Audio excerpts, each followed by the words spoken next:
I will demonstrate how to use VBA macros to automate monotonous cores in this video. I know what you are thinking. In order to accomplish this, don't we need to be proficient in writing intricate VBA code?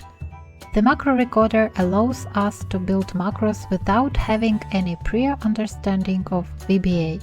Hence, the answer is no. Every action you do in Excel is captured by the macro recorder, which then automatically converts it into a macro. Let's examine how to make use of this instrument. For instance, our boss provides us weekly sales statistics broken down by state. Additionally, a report summarizing this data must be written and presented at the weekly team meeting. Thus, we must take this data, format it, figure out the total sales, and use a map chart to show it once a week. We can record all these processes and then use a keyboard shortcut to make the report, saving us the trouble of doing this every week. I realize this seems too nice to be true, but the macro recorder tool makes it feasible. We must save the file as a macro-enabled workbook, and if it isn't already there, add the Developer tab to our ribbon before we can use the macro recorder. Go to the File tab, choose Save As or Save a Copy, open the File menu, pick a macro-enabled workbook and save the file to save this workbook as a macro-enabled workbook. This is a crucial step because any macros you record will be erased if the workbook is not saved as one that allows macros. The Developer tab must then be added to our ribbon by right-clicking it, choosing Customize the ribbon, picking the box next to Developer in the list of tabs and clicking OK once you've closed the file. By entering the Developer tab and choosing Record Macro, we can now begin recording a macro. Pressing Record Macro will cause the Record Macro dialog box to appear. Here you may give the macro a name, set a shortcut key, choose its storage location, and provide a description. I'm going to give this macro the name Weekly Sales Report and use the shortcut key box to give it a keyboard shortcut. I'm going to type the letter R for report, so I can just use Ctrl R to launch this macro each time.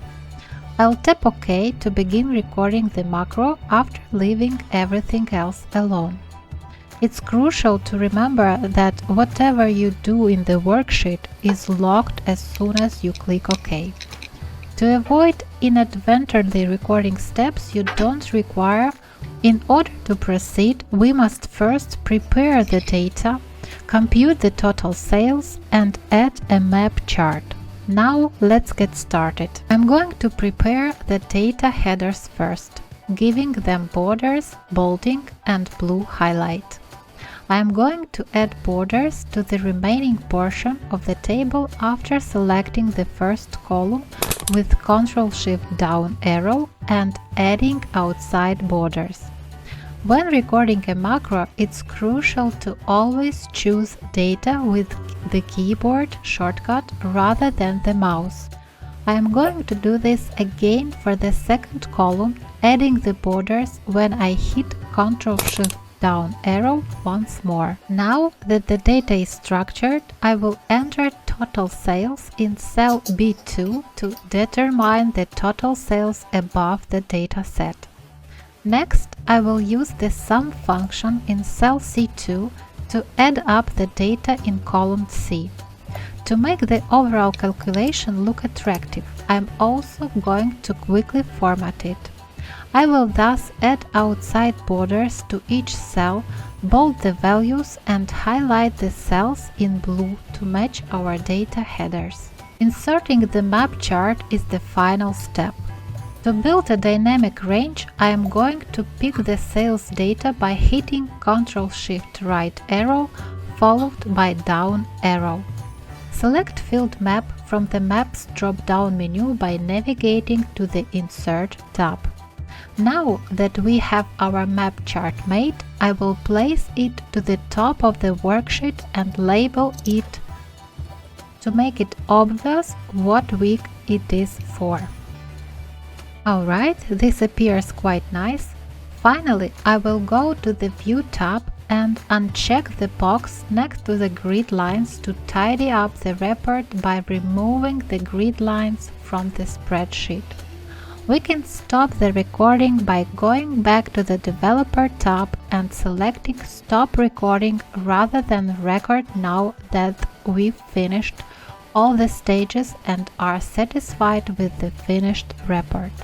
Go to the Developer tab, click the Macros button, choose the Weekly Report macro from the list of macros, and then click Run to initiate the macro. As an alternative, you might utilize the shortcut key we assigned to the macro, which is Ctrl+R. After a week, our supervisor forwarded us an updated sales dataset, and it was now time to compile the report. The title of the chart is the only thing that has to be changed. Open VBA by selecting Visual Basic from the Developer tab in order to accomplish this.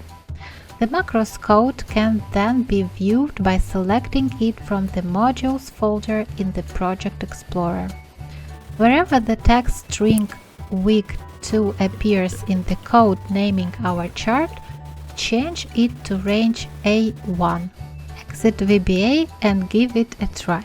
After another week, as you can see, our report is finished and the chart is titled Week 3 following cell A1. Let's fast forward another week. With the click of a button, macros may increase your productivity tenfold by automating monotonous processes. Please remember to hit the thumbs up button below and subscribe to our channel for additional videos if you found this one helpful. Bye bye!